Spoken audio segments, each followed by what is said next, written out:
once in a while. Okay. I would like to touch a topic that is not very often touched, which is upper body training for kicking. There's a lot of different reasons why to do upper body training for kicking. Some of it has to do with the fact that some of the kicks get wound up by the upper body. Sometimes has to do with the fact that you need strong enough arm to keep the guard and not let your arms fly around. And that's what we're going to focus on right now. Very often when people kick, the arms fly. In some styles, it's normal. When you saw a Muay Thai roundhouse kick, the arms actually supposed to come up and come down. Now, when I throw a Muay Thai roundhouse kick, I try to minimize that. It may not be appropriate for the style and its sensitivity. That's how I do it personally. But a lot of other kicks, especially the front line kicks, like a front kick, for instance, or an axe kick or whatever, the hands do not have to move. There's no reason for the hands to move. Okay? The same thing has to do with the front line or even the sideline front leg kicks. Front leg side kick, front leg roundhouse, front leg hook kick. The arms are supposed to stay intact and not move at all. Okay, if you can manage it. There's a lot of reasons for this. The most obvious one is that you have the guard there. Okay, your arms do not come down. Okay, and it's possible. It's not very easy, but it's possible to go through the whole round and keep your hands in the same place. Okay, now I'm not saying that if a part of your strategy is to move the hand around so your opponent doesn't understand what your hands are doing, you should not move them. In that case, you should move them as long as you understand what your hands are doing yourself. But also, very often, when you kick, you telegraph your kicks by your hands moving around. Okay, very often people know that you're going to throw a front leg kick, your front arm is going to drop. You're going to throw a rear leg kick, your rear hand is going to drop. Okay, this is a very common factor. So if you can keep your hands completely steady when you throw the kick, a lot of people get taken by surprise because they do not expect your kick to come out with your hands completely not trying to counterbalance the kick or not trying to somehow keep your body in line or in balance. Okay, so there's two very simple exercises you can do, okay, to strengthen your arms in such a way that once you begin to throw kicks, you have enough shoulder strength to keep your guard exactly where it is. So you bring up a roundhouse chamber, the guard does not move. You bring up a side kick chamber, the guard does not move. Front kick chamber, the guard does not move. Okay? Even if you're just doing it for the elements of surprise, just to have that in your arsenal, it's still a good thing to do. Okay? So I'm going to demonstrate the same exercise with two different things. You can do this right here. I have ankle weights. You can use a dumbbell if you like. And I'm also going to demonstrate the same thing with a resistance band. Okay? So staying in the guard, you have a dumbbell here. You extend the arm down. Okay? So what you're doing here is pretty much working your elbow flexors and you're working your outward rotators and you bring it up. Okay? For a lot of people, staying in this position is very strainful on the back of the shoulder because back of the shoulder as well as other outward rotators of the shoulder are not very well developed in most people, so it's difficult to keep it this way. But the inward rotators are well developed, so most people do not have a problem with that, but this is a problem. Okay, so from here you would drop the arm down. You can do just the rotation if you like, okay, but it's probably better to drop the arm down and come up. More of a natural movement. Okay, straight arm down and up. Working the elbow flexors and the outward rotators. Okay, the other arm stays here, does not move. Same thing here.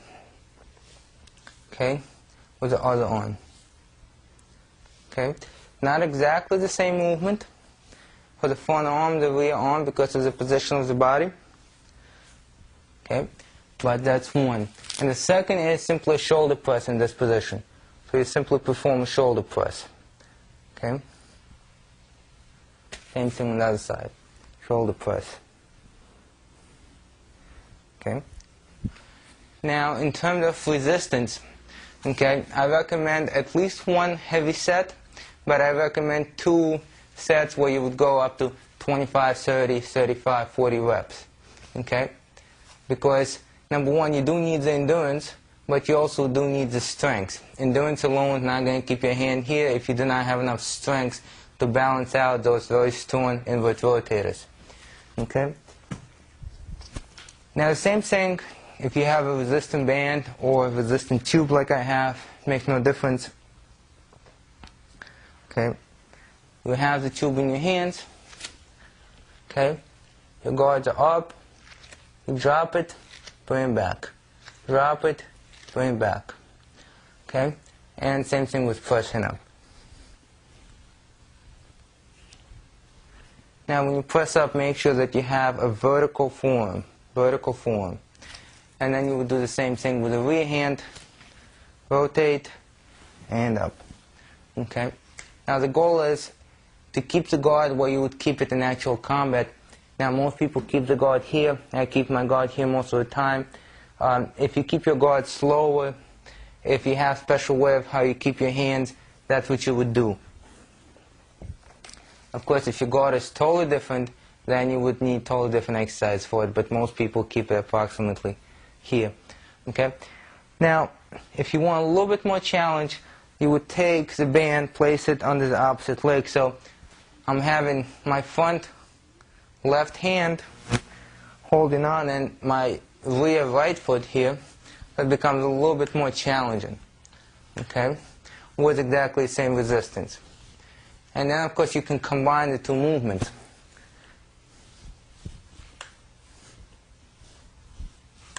Okay?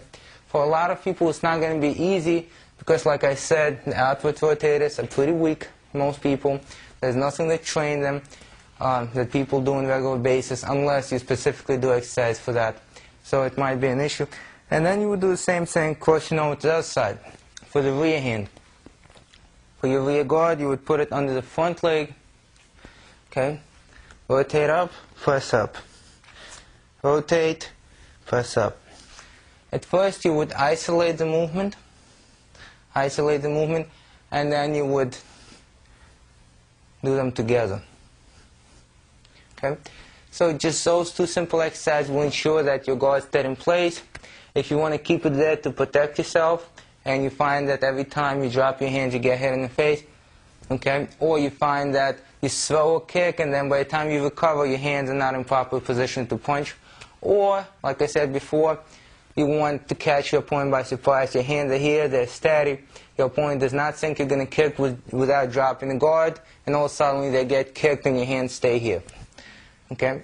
So that's about the guard, how to train to keep your guard while kicking.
I have to keep spinning.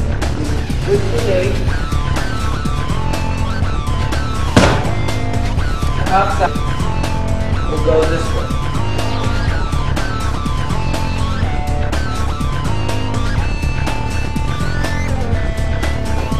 Good.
side.